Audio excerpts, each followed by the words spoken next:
What's up, everybody? This is Fray, bringing you an audio commentary for WCReplays.com. This audio is copyright 2006, so do not plagiarize or otherwise violate really and trulio.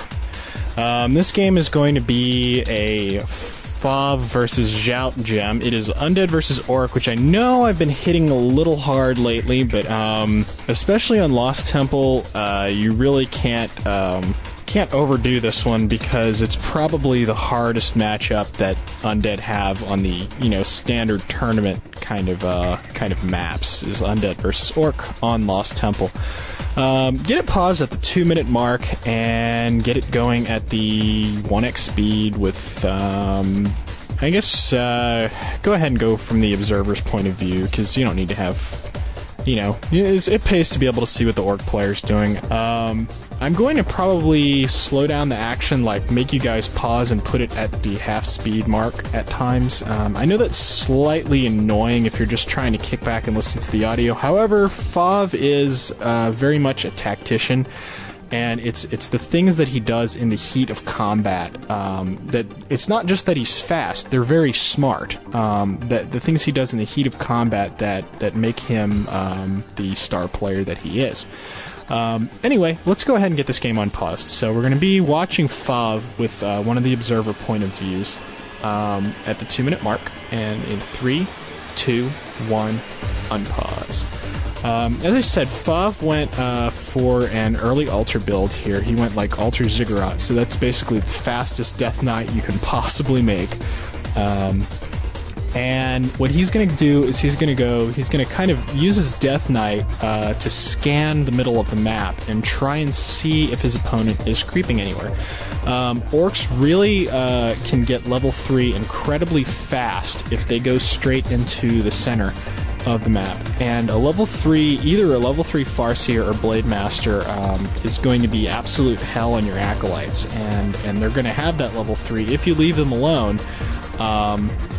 But they're going to have that level 3 like while you're halfway through your tech, and you're pretty much going to lose some acolytes to it. It's going to put you way behind in gold.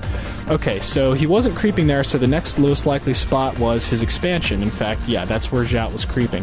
Whenever you go in to harass, you've got to quickly survey your opponent's army. Fav saw that Jout had a weakened Farseer that he'd been tanking with, so naturally he went after that. You have to be very opportunistic when you're harassing Orc, because their units obviously have a crap load of hit points. So you really can't just like start hitting a grunt or something that's at full health and expect to get anywhere by doing that. So you really need to look, see if his Farseer is a little low in health. Maybe he's been tanking with it, and coil him a couple times and chase him away, force him to go waste his money on healing salves. Look for weak wolves, try and coil them. If you see, obviously, if you see a low health grunt that you really can kill, go for it. Most good Orc players are not going to leave one of their grunts open to getting killed when they're going up against well, and they're not going to let their grunts die. I need to stop stuttering over myself.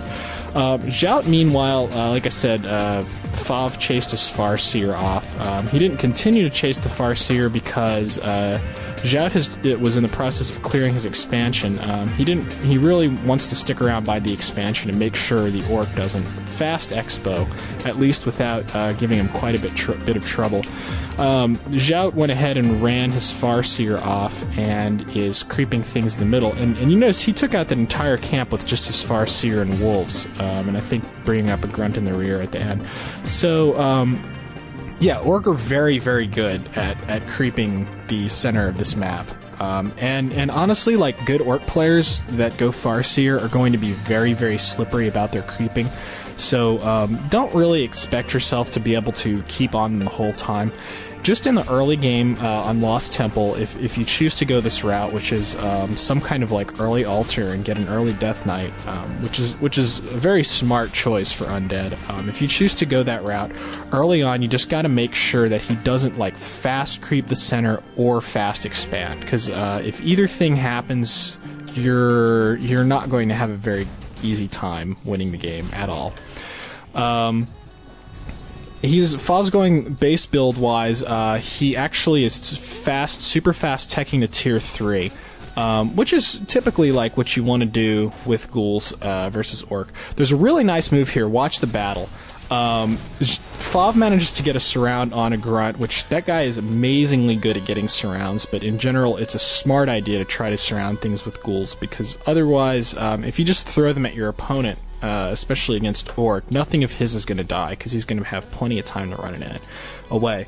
However, something you've got to watch for is that Jout, once one of his grunts got surrounded, he immediately popped the lightning shield on it, which is just a move that absolutely makes any undead ghoul user's blood run cold, because oh my god, if lightning shield does not kill ghouls really, really fast. So if you're going up against somebody with ghouls, absolutely be watching out for lightning shield. Nice little move by Fav there in the center. He saw Jout going to heal up his grunts at the Fountain of Health, so he actually coiled one of the creeps, and then ran away, which just kind of woke him up and caused him to go after the grunts. And Jout and Fav also see. This game's actually going to be pretty tough to do, because so much happens. In the lower left hand, Jout had started up an expansion, and after running away from Fav in that battle because of the Wand of Lightning, he immediately sent his five ghouls to go check on Fav's expansion, or to go check on Jout's expansion, and he was able to cancel it. When you're going ghouls against grunts, or when you're going ghouls against orc, oh my god, I apologize for my lacking state of mind here. When you go ghouls against orc, you really want to use every opportunity you can get to cancel buildings. I mean, if his army is sitting right there, 99% of the time you're not going to be able to cancel a building without him like killing a bunch of your ghouls or something like that. So, you know, be smart about it, but anytime you have the opportunity to kind of sneak into his base and cancel like an expansion or cancel his tier 2 buildings, that's a really important thing to be able to do. Fav, meanwhile, while Fav was doing that, meanwhile, Jout was actually attacking Fav's base. Fav used the ghouls that he still had on lumber to kind of hold that off. Plus, he's using he's got a really nice base build here. I covered base build. I don't remember. There was one audio where I actually covered base building quite a bit, so I'm not going to go into it here. I'll try and post the number of that audio or a link to it in the description for this one. But Fav's base is nicely constructed to where grunts can't really get through it, so that basically bought him a lot of time to just keep harassing Jout's base while Jout was actually attacking his. But fortunately, Jout's units, his big fat grunts, couldn't get through Fav's buildings and do any real damage to his acolytes, which are pretty much the main vulnerable thing in an undead base. Okay, now that this is people sometimes have accused Fav of not being the smartest player on the planet strategy-wise. However, I think that's not really fair. He's actually very smart. And here's an example of it.